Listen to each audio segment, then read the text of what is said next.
Good morning everyone दोस्तों, आज है जनवरी 4 2022 और हम लोग करने वाले हैं द हिंदू न्यूज़पेपर के एनालिसिस। मेरा नाम है सत्येंद्र चौधरी और रोज की तरह फिर से आज हम लोग कुछ टॉपिक्स करने वाले हैं। वैसे रोज रोज की तरह तो नहीं, क्योंकि कई दिन का गैप आ गया है और मेरी तबीयत काफ़ी ख़राब थी, बहुत कुछ चल रहा था लेकिन अभी थोड़ा रिकवरी हुआ है और आई थॉट के चलो आज से शुरुआत कर देते हैं। फुली रिकवर्ड नहीं हूँ लेकिन ठीक ठाक मैनेज हो जाएगा, आई होप सो।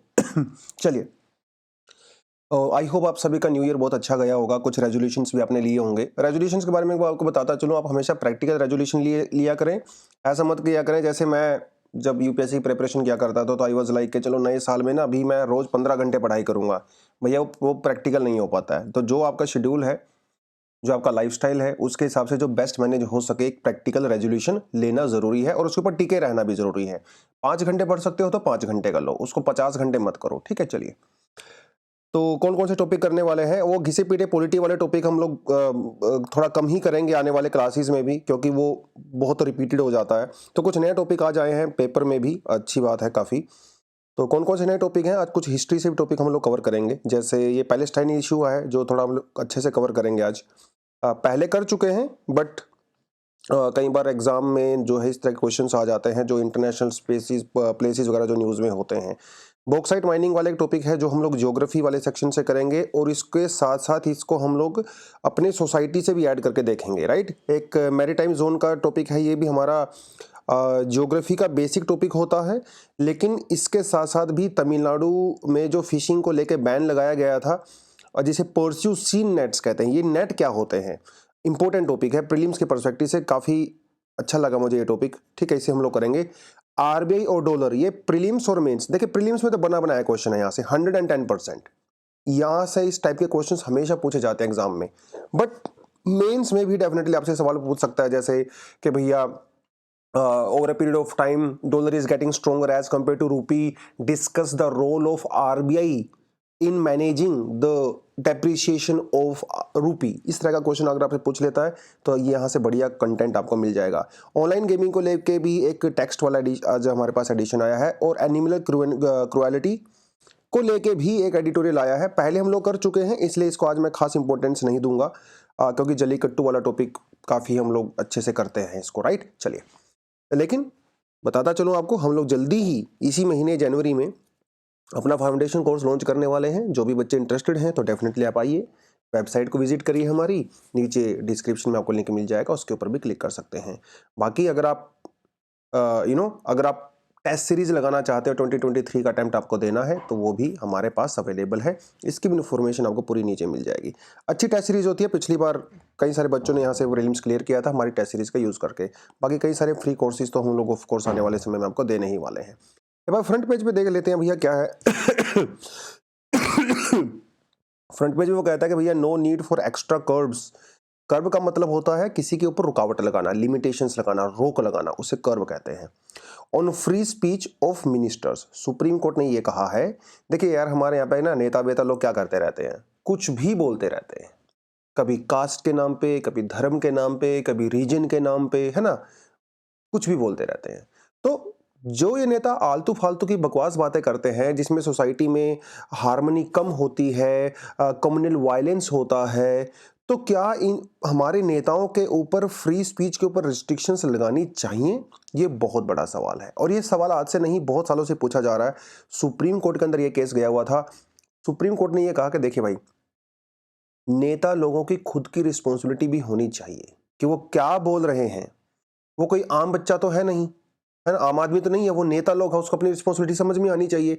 तो नेता को खुद पता होना चाहिए कि तुम्हारी क्या रिस्पॉन्सिबिलिटी है, उसके हिसाब से उसको बोलना चाहिए।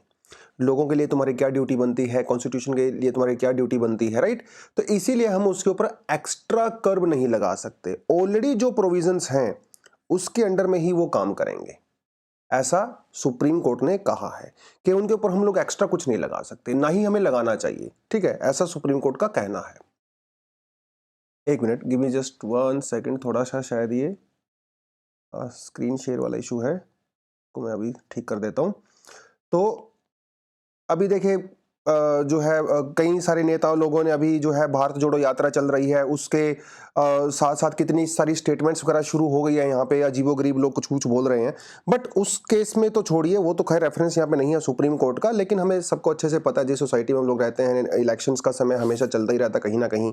तो सुप्रीम कोर्ट ने ये कहा कि देखो भाई, मिनिस्टर लोगों को खुद समझ में आना चाहिए, प्राइम मिनिस्टर हो या चीफ मिनिस्टर हो, ठीक है, वो कब तक अपने मिनिस्टर्स को बांध के रखेंगे, कब तक उनको हर स्टेटमेंट के लिए इंस्ट्रक्शंस देंगे, ये बोलना है ये नहीं बोलना है। जिस तरह का हमारा देश है, हमारे यहाँ पे मल्टी पार्टी सिस्टम चलता है, कोलिशन गवर्नमेंट चलती हैं, राइट।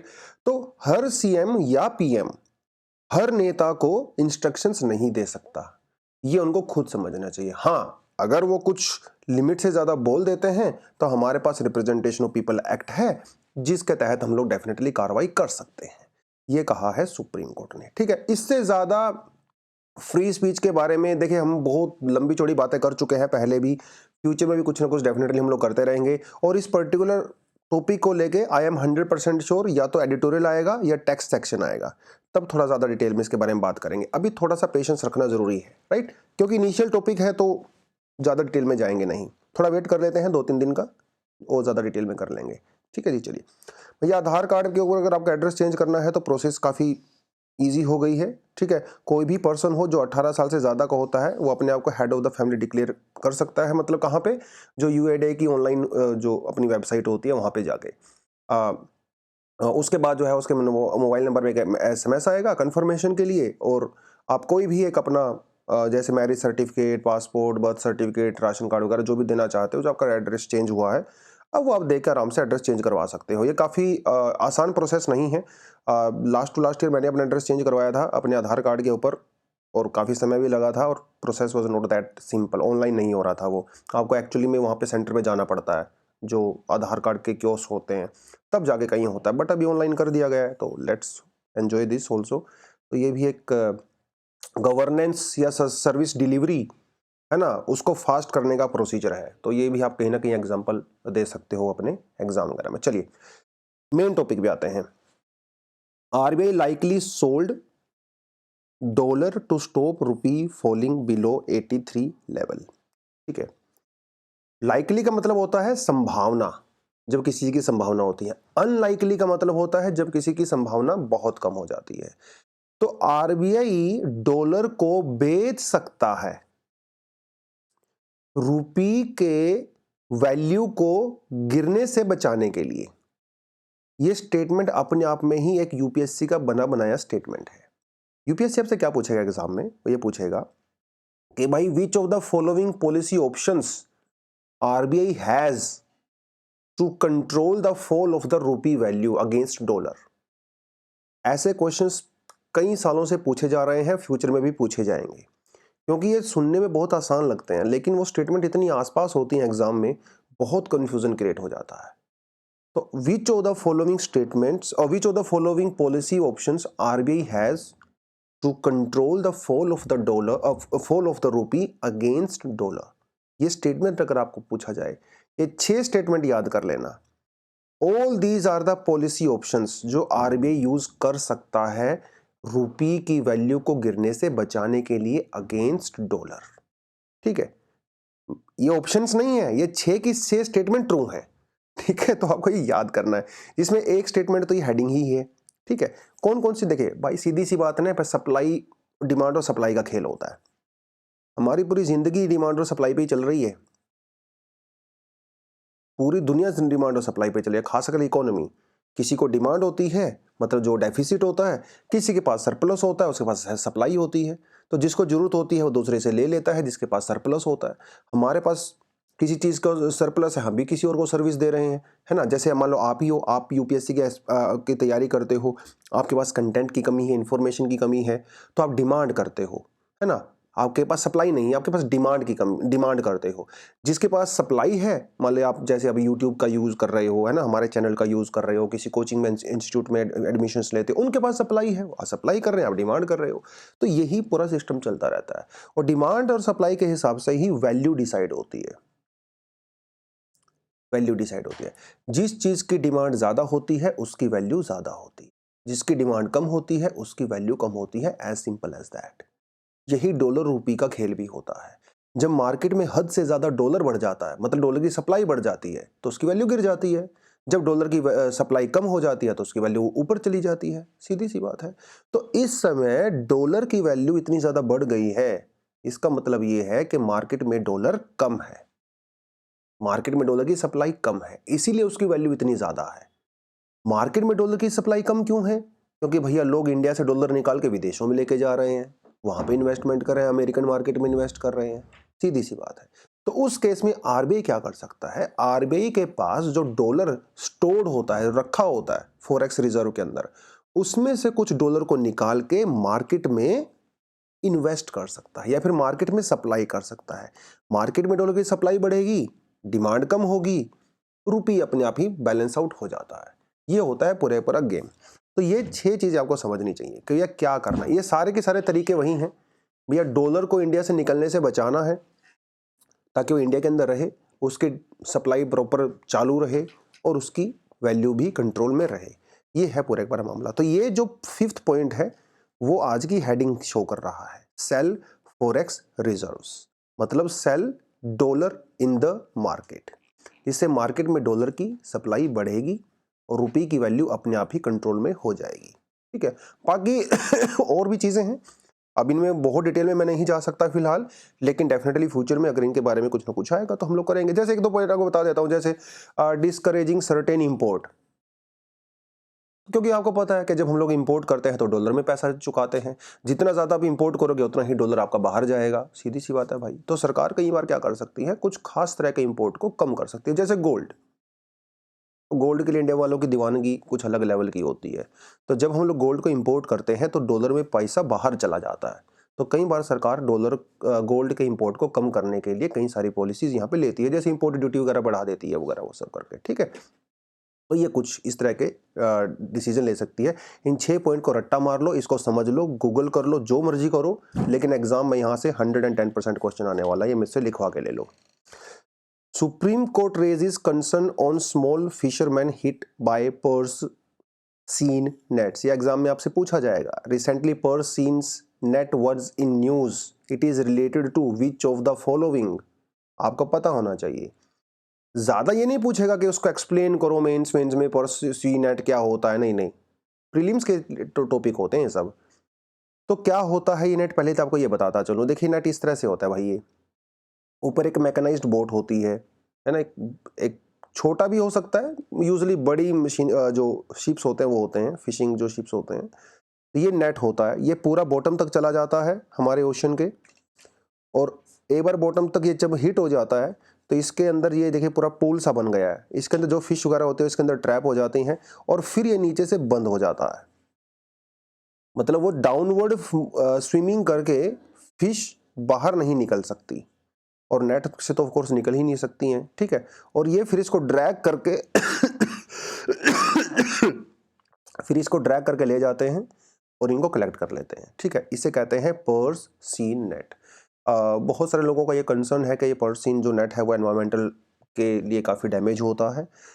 वो एक्सपर्ट्स का कहना है कि इतना बड़ा कंसर्न नहीं है। सबसे बड़ा कंसर्न ये है कि ये पर्स सीन जो नेट होता है ये इतना ज़्यादा बड़ी संख्या में फ़िश को कैच करता है कि भाई over a period of time उस पर्टिकुलर एरिया में फ़िश कम हो जाती हैं।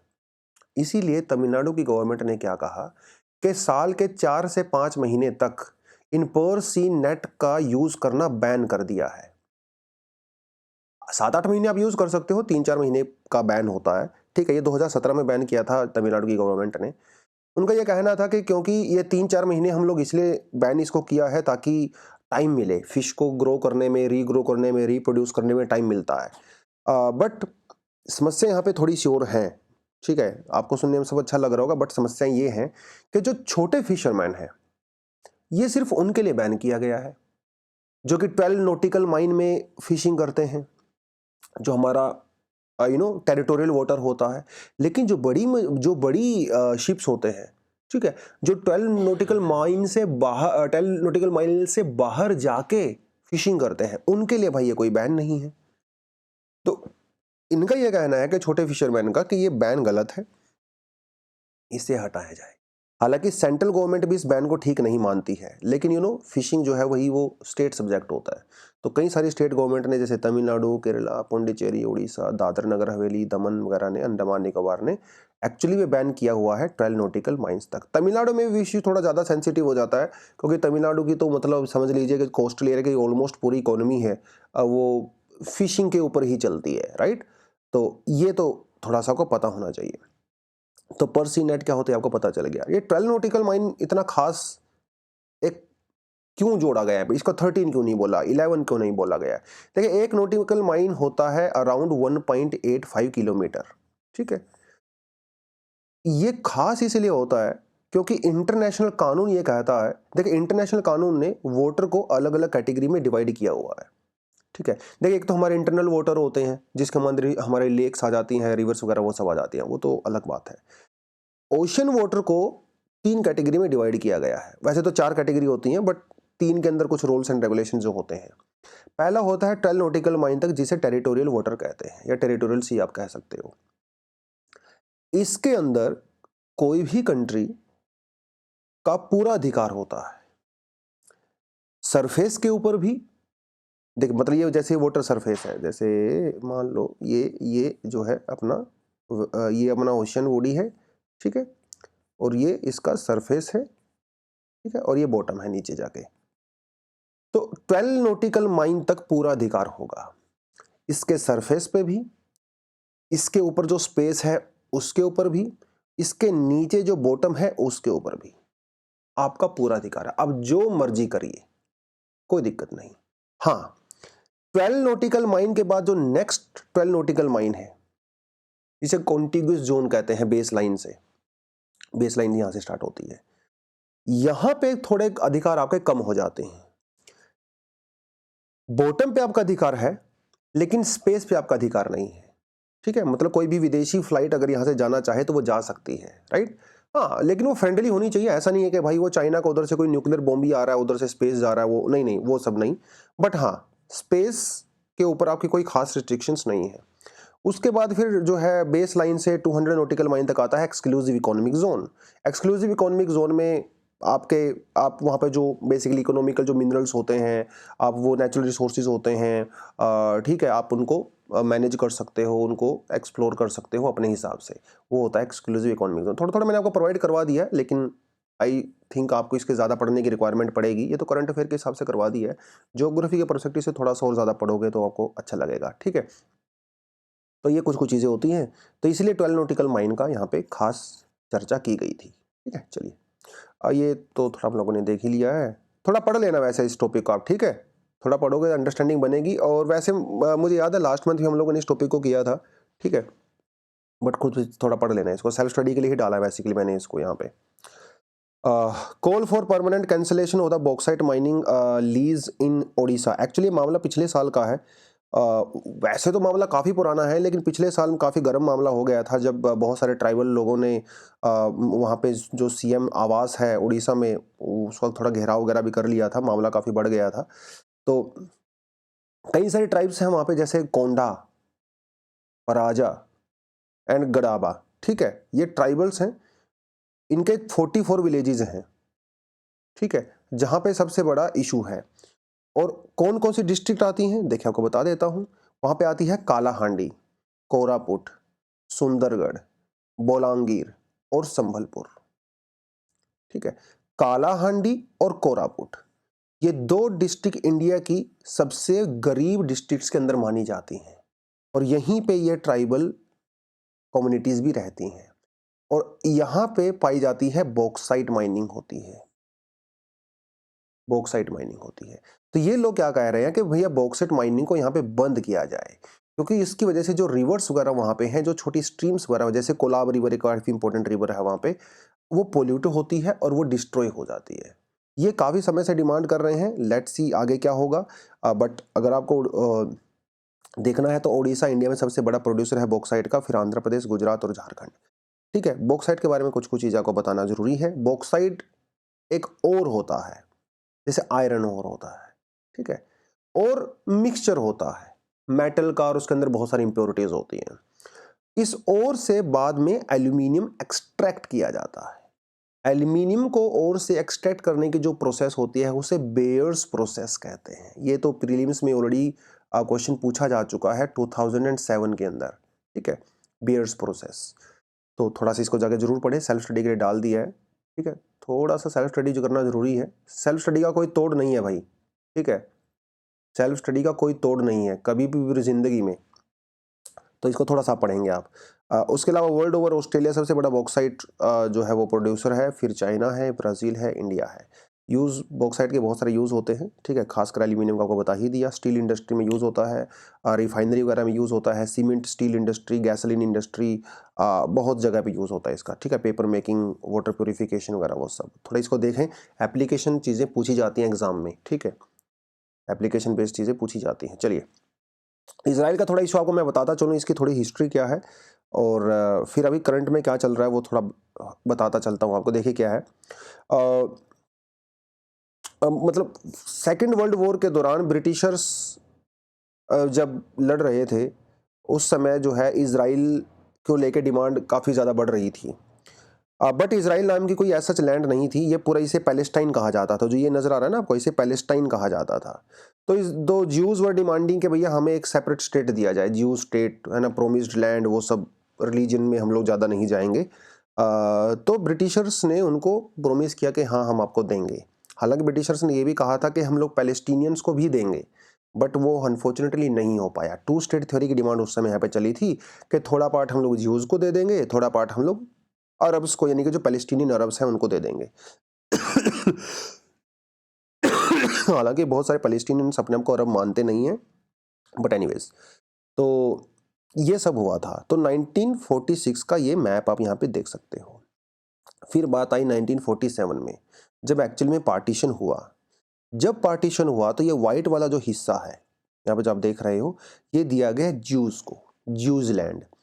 जो ग्रीन वाला हिस्सा है ये दिया गया पैलेस्टीनियन लैंड के रूप में, इसको दे दिया गया, मतलब इसमें अरब पैलेस्टीनियंस रह सकते हैं भाई। लेकिन उसमें पहले जो अरब स्टेट्स हैं वो खुश नहीं हुए, तो सबसे पहला वॉर हुआ जिसमें जॉर्डन, इजिप्ट, इजराइल, सीरिया, कुछ अरब स्टेट्स ने मिलकर इजराइल के अगेंस्ट में वॉर किया। उस वॉर का नतीजा ये निकला कि जो ऊपर वाला हिस्सा आप ये देख रहे हो, ये इजराइल ने कंट्रोल कर लिया, इसे अनेक्स कर लिया, ठीक है। थोड़ा सा नीचे वाला जो ये हिस्सा है ये भी इजराइल ने अपने कब्जे में कर लिया। ये वाला जो हिस्सा है जो ग्रीन देखे पहले काफी बड़ा था, ये भी छोटा हो गया। ये मोस्टली हिस्सा जॉर्डन के हिस्से में चला गया, जॉर्डन इसको कंट्रोल कर रहा था। ये पूरा मामला बना। फिर 1967 में एक और वॉर हुआ, इसे 6 डे वॉर कहते हैं। इस वॉर में क्या हुआ, ये सारे का सारा कैप्चर कर लिया गया इजराइल के द्वारा, सब कुछ इजराइल ने कैप्चर कर लिया। ये वाला पूरा हिस्सा जिसे हम लोग वेस्ट बैंक कहते हैं, ये तो एग्जाम में कई बार पूछा जाता है, वेस्ट बैंक। यहाँ पे आता है जेरूसलम, ये भी पूरा इजराइल ने कंट्रोल कर लिया। गाजा स्ट्रिप को भी पूरा इजराइल ने कंट्रोल कर लिया। इवन सीरिया से भी एक बहुत बड़ा हिस्सा ऊपर, उसे भी जो है कंट्रोल कर लिया। बट बाद में कुछ नेगोशिएशंस वगैरह हुई, ये गाजा स्ट्रिप वाला हिस्सा जो है वो दोबारा से उनको वापस कर दिया गया, लेकिन इसकी सिक्योरिटी आज भी इजराइल और इजिप्ट के हाथ में है। ये वाला जो हिस्सा है अब यहाँ पे क्लियरली आप देख सकते हो, जो ग्रीन वाला हिस्सा है यहाँ पे मोस्टली क्या लगभग मतलब पैलेस्टीनियंस ही रहते हैं। लेकिन जो वाइट वाला हिस्सा है ये यहाँ पे क्या करते हैं ये इजरायली लोग, ये यहाँ पे ऑक्यूपेशन कर लेते हैं, जबरदस्ती कब्जा कर लेते हैं। किसी ने घर बना लिया, स्कूल बना लिया, शॉपिंग मॉल बना दिया, रेजिडेंशियल कॉलोनीज वगैरह बना दी, जिसे अनऑथराइज्ड सेटलमेंट्स कहा जाता है। इंटरनेशनल कम्युनिटी इसके अगेंस्ट में है, लेकिन इजराइल वाले कह रहे हैं नहीं भी हम तो करेंगे क्योंकि तो हमारी लैंड है। तो इजराइल में जो ऑर्थोडॉक्स ज्यूज हैं वो इस पूरी लैंड को अपना हिस्सा मानते हैं, लेकिन जो लिबरल ज्यूज हैं वो कहते हैं कि नहीं भाई, पैलेस्टीनियंस की भी उनकी एक लैंड होनी चाहिए। ये तो है इसका पूरा हिस्ट्री वाला कॉन्सेप्ट जो आपको मैंने बताया। इस समय न्यूज़ में इसलिए है क्योंकि भाई इजराइल में आ गई है हार्डकोर ऑर्थोडॉक्स गवर्नमेंट, ठीक है। नेतन्याहू जी 5वीं 6ठी बार भैया वहाँ के प्राइम मिनिस्टर बन रहे हैं, जो क्या काफ़ी हार्डलाइनर माने जाते हैं। और इजराइल की पॉलिटिक्स की खास बात यह है कि इजराइल में कभी किसी की क्लियर टीम, क्लियर मेजोरिटी नहीं आती भाई, वहाँ पे हमेशा कोलिशन गवर्नमेंट्स बनती हैं। इसलिए आपने देखा होगा हर 8-10 महीने बाद वहाँ पे प्राइम मिनिस्टर चेंज हो जाते हैं, क्योंकि कोलिशन गवर्नमेंट से कोई ना कोई सपोर्ट वापस ले लेता है। इस समय भी वहाँ पे 6 पार्टीज का कोलिशन गवर्नमेंट है, जिसमें से मोस्टली पार्टी जो है वो काफ़ी ऑर्थोडॉक्स हैं और वो वेस्ट बैंक को इजराइल का हिस्सा मानती हैं, इसलिए दोबारा से न्यूज़ में आ गया है। उसके अलावा यूनाइटेड नेशन के अंदर अभी वोटिंग हुआ था इस इलीगल सेटलमेंट को लेके, जिसमें 87 मेंबर्स ने उस रेजोल्यूशंस के फेवर में वोट किया है, ठीक है, जिसमें से 26 कंट्रीज ने उसको अपोज किया है, जिसमें अमेरिका तो ऑफ कोर्स इजराइल का बड़ा खास दोस्त है ही। इंडिया ने भाई अब्सटेन किया है, इंडिया और 53 कंट्रीज ने उसके अंदर वोटिंग नहीं किया, इसलिए तो ये न्यूज में है। एक तो वहां की जो गवर्नमेंट है वो, और ये मामला इस वजह से न्यूज में है, ठीक है, ये थोड़ा आपको पता होना चाहिए। बाकी आई डोंट थिंक सो आपको स्पेशली इजराइल को और पैलेस्टाइन इशू के बारे में आपसे सवाल पूछेगा बहुत ज़्यादा, ठीक है, हल्का फुल्का पूछ सकता है इंडिया का यहाँ पे क्या रोल है, क्योंकि इंडिया के इजराइल के रिलेशन जिस तरह से इंप्रूव हो रहे हैं over a period of time, खासकर डिफेंस में, ठीक है, एक उस तरह से एंगल डेफिनेटली बनता है। कुछ लोकेशंस हैं यहाँ पे, जैसे गाजा स्ट्रिप हो गया, वेस्ट बैंक हो गया, गोलन हाइट्स हो गया, सिनाई पेनिनसुला हो गया, ये सिनाई पेनिनसुला बोलते हैं इसको यहाँ पे जो ये रहता है, ठीक है, ये देख सकते हो आप। तो ये सब हो गया, ये कहाँ है, स्वेज कनाल कहाँ है, ठीक है, ये थोड़ा लोकेशन आपको पता होना चाहिए। मेडिटेरेनियन ओशन को कौन कौन सी कंट्री यहाँ पे सराउंड करती हैं, मैं आपको कितनी बार बता चुका हूँ, है ना। डेड सी कौन कौन सी कंट्री के बीच में पड़ता है। प्रीलिम्स में इस तरह के क्वेश्चन आपसे पूछते हैं, ये सी ऑफ गैलीली कहाँ है, ठीक है, ये कुछ कुछ चीज़ें ये आपको पता होनी चाहिए प्रीलिम्स के परस्पेक्टिव से, ठीक है। चलिए, how India is moving to regulate the online gaming. भाई ऑनलाइन गेमिंग का ऐसा है सिस्टम, ये इशू एक्चुअली तमिलनाडु से शुरू हुआ था। तमिलनाडु में ऑनलाइन गेमिंग को, कई सारे टाइप की ऑनलाइन गेमिंग को बैन कर दिया गया है। तो इस समय इंडिया चाहता है कि भैया हम भी ये कुछ रेगुलेशन लेके आएँ। तो हमारा जो ministry of electronics and information technology है, मेटी जिसको कहते हैं, वो उनके मन में एक आइडिया आया है, ड्राफ्ट बनाया है उन्होंने कि हम लोग इंडिया में ऑनलाइन गेमिंग को रेगुलेट करेंगे, ठीक है, बैन नहीं करने वाले हैं, रेगुलेट करने वाले हैं। देखिए इंडिया ने तो वैसे भी रिकॉग्नाइज कर ही लिया है कि गेमिंग इंडस्ट्री में जो है बहुत सारा पैसा है भाई, रिवेन्यू है, और इंडिया किसी भी ऐसी इंडस्ट्री को बैन नहीं करेगी जिसमें पैसा है, क्योंकि जैसी तरह की डेवलपिंग कंट्री है हमारी, और जिस तरह से दुनिया भर में इन्फ्लेशन और दुनिया भर की चीज़ें चल रही हैं, तो इंडिया तो नहीं चाहेगा कि भैया इतना बिलियंस ऑफ डॉलर की इंडस्ट्री को हम लोग बंद कर दें, है ना। हाँ, चाइना वाइना के ऊपर हम लोग डेफिनेटली बैन लगा सकते हैं, वो एक अलग बात है, बल्कि इंटरनेशनली हम लोग ना तो ये करना चाहते ना ही करना चाहिए। बैन करना किसी चीज़ का सोल्यूशन नहीं है। हाँ, आप उसको रेगुलेट कर सकते हो, ठीक है। वो कुछ-कुछ चीज़ें यहाँ पे इन्होंने बताया है। तो क्या-क्या प्रपोज़ किया गया है यहाँ पे? प्रपोज़ ये किया गया भाई, देखिए सीधी-सी बात है। पहले तो उन्होंने कहा कि ऑनलाइन गेमिंग होती क्या है? इसको डिफाइन किया गया properly. A game that is offered on internet and is accessible bye a user. User मतलब जैसे मैं, अगर मैं गेम खेलता हूँ तो थ्रू अ कंप्यूटर भी हो सकता है, मोबाइल भी हो सकता है। Resource if he makes a deposit with the expectation of earning winning, है ना। जैसे क्रिकेट वगैरह की कितनी सारी ऐप्स आती हैं, ये खेलो वो खेलो, कभी धोनी ये सब ऐड करते हैं ना, वो सब। तो अगर मैं मान लो 10 रुपये, 50 रुपये, 100 रुपये, 500 रुपये अगर मैं वहाँ पे इन्वेस्ट करता हूँ उस गेम के अंदर, और ये एक्सपेक्ट करता हूँ कि बदले में मुझे पैसा मिलेगा अगर मैं जीतूंगा, उसे ऑनलाइन गेमिंग कहा जाता है। ये पोकरबाजी, क्रिकेट में कितना सारा इस तरह की गेम आते हैं, उसे कहा जाता है ऑनलाइन गेमिंग, ठीक है। एक तो ये आपको पता होना चाहिए। दूसरी बात इन्होंने क्या कहा, इन्होंने ये कहा कि ये जो जितनी भी ऑनलाइन गेमिंग ऐप होती हैं, उन्हें गेम खेलने से पहले यूज़र को इंस्ट्रक्शंस देनी पड़ेंगी। कैसी इंस्ट्रक्शंस देनी पड़ेंगी कि एक तो भैया आप उनको सारे टर्म्स एंड कंडीशन बताइए, प्रॉपर तरीके से बताइए। ऐसा नहीं है कि छोटे-छोटे शब्दों में लिख दिया और काम चल गया, नहीं, नहीं, ये नहीं होना चाहिए। उसके लिए आप उनको ये बताइए कि आप रिफंड को कैसे ले सकते हो, उसे कैसे विथड्रॉ कर सकते हो, आप सबको उनको बताना पड़ेगा। ऑनलाइन गेमिंग ऐप को ये भी पूरा मतलब प्रॉपर बिल देना पड़ेगा आपको। अगर आपने 50 रुपए डिपॉजिट कराए हैं, इस 50 रुपए में से कहाँ-कहाँ खर्चा हुआ? क्यों मेरा 50 रुपए का बिल आया है? जैसे आप रेस्टोरेंट में जाते हो ना, 10 रुपए की आपने रोटी खाई, 50 रुपए का आपने दाल फ्राई खाया, वो सब करके। ऐसे ही आपको पूरा बिल देना पड़ेगा। दूसरी बात कि भाई आप उसको प्रॉपर बताओगे कि ये जो आप गेम खेल रहे हो, इससे एडिक्शन भी हो सकता है, ठीक है? आप हर 1 घंटे के बाद या 2 घंटे के बाद, डिपेंड करता है वो जो गेम है, आप उस यूज़र को एक मैसेज शो करोगे कि आप 2 घंटे तक खेल चुके हो बेटा, इससे आगे कंटिन्यू करना चाहते हो कि नहीं करना चाहते हो, ठीक है? वो सब करके। तो यूज़र को थोड़ा फ्रेंडली बनाया जाएगा, यूज़र के लिए जो है थोड़ा-सा इसको सेफ बनाया जाएगा, इसलिए जो है इसको हम लोग लेके आ रहे हैं। ये है थोड़ा-सा मामला। उसके अलावा चीफ कंप्लायंस ऑफिसर अपॉइंट करना पड़ेगा। जैसे कॉल ऑफ ड्यूटी अगर आप खेलते हो, it's a very popular game, ठीक है।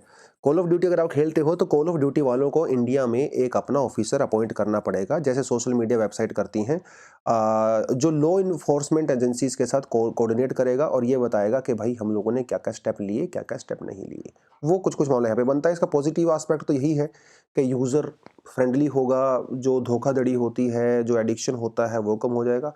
नेगेटिव एस्पेक्ट इसका ये माना जा रहा है, अगर ये रेगुलेशन एक हद से ज़्यादा हो गए तो जो ग्लोबल इन्वेस्टर्स हैं, इंटरनेशनल इन्वेस्टर्स हैं, एफडीआई वगैरह है, वो शायद इंडिया में नहीं आएगी। लेकिन गवर्नमेंट इसको ऑफ कोर्स बहुत ज़्यादा बड़े पैमाने पे आई डोंट थिंक कि वो इसको बैन करेगी। ठीक है, चलिए, मतलब रेगुलेट करेगी, बैन तो ऑफ कोर्स हम लोग नहीं कर सकते। Preventing animal cruelty is a duty of the state. ये जल्लीकट्टू को लेके ही है बेसिकली, और पहले हम लोग जल्लीकट्टू के बारे में पढ़ चुके हैं। जल्लीकट्टू बेसिकली वैसे तो स्पोर्ट्स होता है, ठीक है। इस स्पोर्ट्स में क्या रहता है, एक बुल होता है, बुल, ठीक है। उस बुल के जो सींग होते हैं, उस सींग के ऊपर बेसिकली एक पोटली सी बंधी होती है जिसके अंदर कुछ पैसे वैसे होते हैं, ठीक है। और उस बुल को क्या करना रहता है, उस बुल को काबू में करना रहता है ज़बरदस्ती, ठीक है।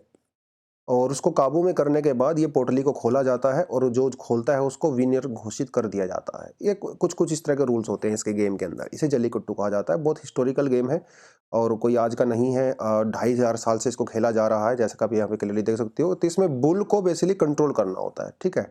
कहीं से पकड़ गया उसको कंट्रोल करिए। तो बहुत सारे लोगों का ये कहना है कि भाई जल्लीकट्टू जो है वो एक क्रुएलिटी का गेम है और इसमें जो हमारे जो एनिमल्स हैं उनके ऊपर मारामारी होती है, तो इसलिए इसको बैन कर दिया जाए। हालांकि सुप्रीम कोर्ट ने 2014 में ऐसा कर दिया था। 2 जज की बेंच थी जिन्होंने कहा कि भैया पूरी तरह से इलीगल है, ठीक है। लेकिन फिर ये मामला चला गया दोबारा से सुप्रीम कोर्ट में। अभी हायर बेंच जो है इसकी सुनवाई कर रही है और अभी 1-2 दिन के अंदर इसका फैसला आने वाला है। क्या फैसला आएगा उसके बारे में हम लोग और डिटेल में बात करेंगे, ठीक है। लेकिन जल्लीकट्टू पे जो भी मामला आएगा वो सिर्फ जल्लीकट्टू को लेके नहीं आएगा, ओवरऑल एनिमल वेलफेयर के लिए आएगा।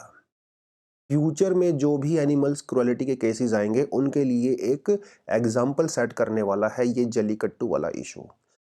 क्योंकि जल्लीकट्टू में सिर्फ एनिमल क्रुएलिटी की बात नहीं है भाई, जल्लीकट्टू में कल्चर की बात भी है, रिलीजन की बात भी है, राइट, हिस्टोरिकल ट्रेडिशन की बात भी है, लेगेसी की बात भी है।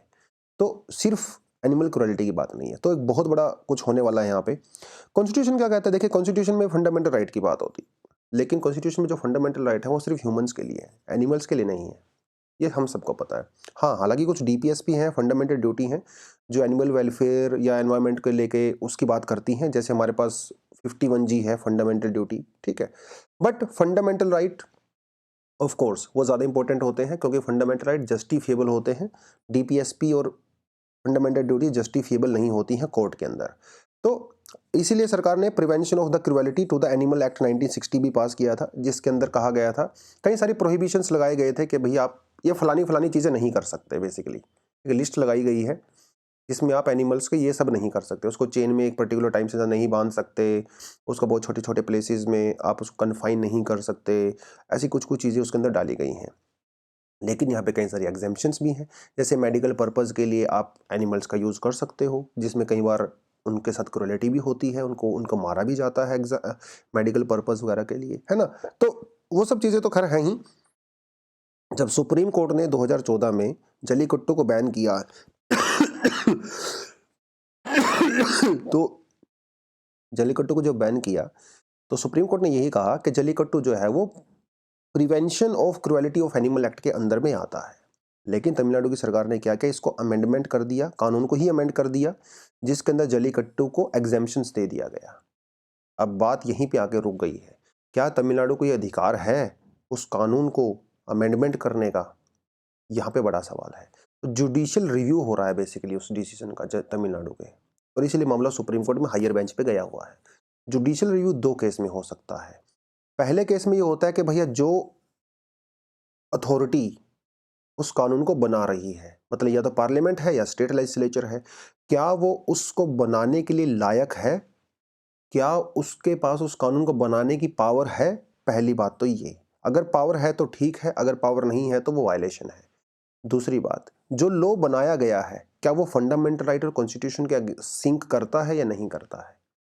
ये 2 केसेस पे जुडिशियल रिव्यू किया जाता है। पहले केस की बात करें तो तमिलनाडु गवर्नमेंट ने इसको अमेंडमेंट किया ये कह के कि ये तो कंकरेंट लिस्ट में आता है, तो क्या ये वायलेशन है या नहीं है, ये सुप्रीम कोर्ट डिसाइड करेगा। एक्सपर्ट का कहना है कि ये डेफिनेटली वायलेशन है, क्योंकि एक तरफ तो पीसीए के अंदर मतलब prevention of criminality of animal के अंदर आप एक्टिविटीज को प्रिवेंट कर रहे हो जो कि एनिमल के साथ नहीं होनी चाहिए, उसी के साथ साथ आप एक एक्टिविटी ऐसी है जिसको आप अलाउ कर रहे हो, तो ये तो भैया वायलेशन अपने आप ही हो गया। ठीक है, उसके अलावा 2014 के वर्डिक्ट में जब ये ऑलरेडी एस्टेब्लिश हो चुका था कि जो जलीकट्टू है वो फंडामेंटल राइट का वायलेशन करता है, तो दोबारा से उसके ऊपर डिसीजन लेने का तो कोई फायदा है नहीं, क्योंकि सुप्रीम कोर्ट तो फिर से वही बोलने वाला है कि this is violation of article 21, this is the violation of article 51G। But क्या आर्टिकल 21 सिर्फ ह्यूमंस के लिए है? कॉन्स्टिट्यूशन तो ये कहता है कि हाँ भाई ह्यूमंस के लिए है, लेकिन over a period of time जो राइट टू लाइफ है इसको सुप्रीम कोर्ट ने एक्सपेंड किया है। और सुप्रीम कोर्ट ने देखे 100% ये तो नहीं कहा सुप्रीम कोर्ट ने कि आर्टिकल 21 वो पूरे का पूरा ह्यूमंस के साथ साथ एनिमल्स पे भी लागू होगा, लेकिन ये सुप्रीम कोर्ट ने कई बार कहा है कि आर्टिकल 21 की बात करते हैं तो इसमें आप एनिमल्स को पूरी तरह से इग्नोर नहीं कर सकते।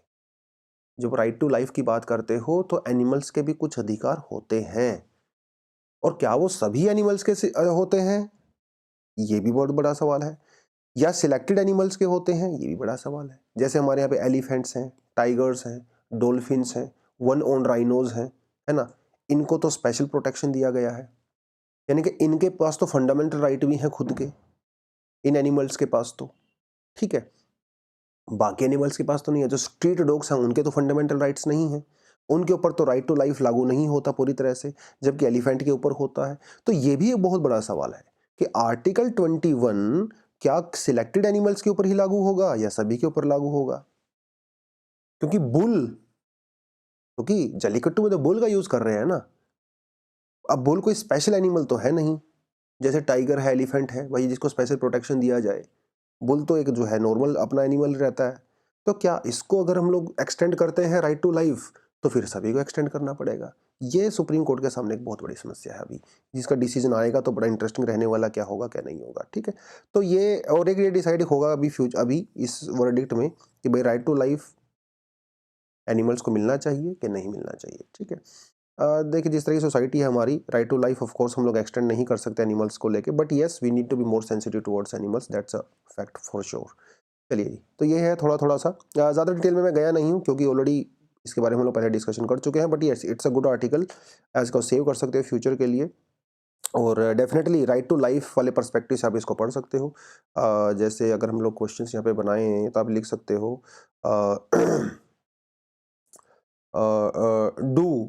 Do right to life, does right to life extend to animals, discuss in the context of recent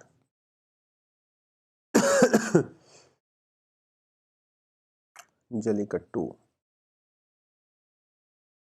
issue. बस इतना ही लिख लो, ठीक है, ज़्यादा सिंपल से क्वेश्चन लिखना शुरू करेंगे, बाद में टफ पे जाएंगे। टफ के जाने के लिए तो हमारे पास प्रीवियस ईयर क्वेश्चंस होते ही हैं। ठीक है, does right to life extend to animals, discuss in the context of recent Jallikattu issue, that's it. तो that is the analysis for the day. Thank you very much, all the best and Jai Hind.